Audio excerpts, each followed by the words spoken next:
नमस्ते। श्री परमज्योति चमत्कार। मु जनगाम ग्रामर नागरत्नम। मु 18 वर्ष पूर्वे भगवत धर्म को आसीथिली।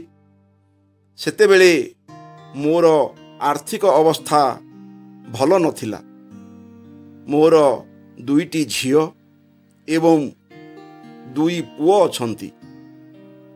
मोर आर्थिक अवस्था हेतु मो झियो मानकर विवाह किपरि करिबी से विषय रे समस्ते मोते भयभीत करुथिले।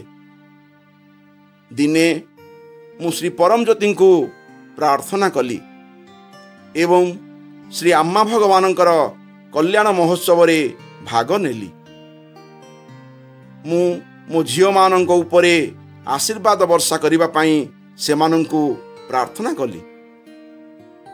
अल्प दिन मध्यरे आमे आम बड़ झियो पाई एक बहुत भल प्रस्ताव पाइलु।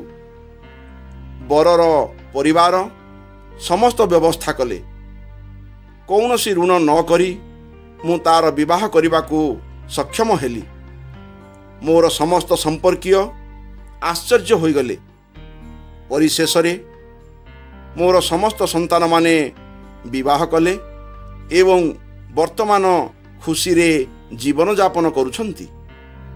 मो जीवन रे श्री परमज्योति दिव्य उपस्थिति पाई मु तांक निकटरे चिरकृतज्ञ।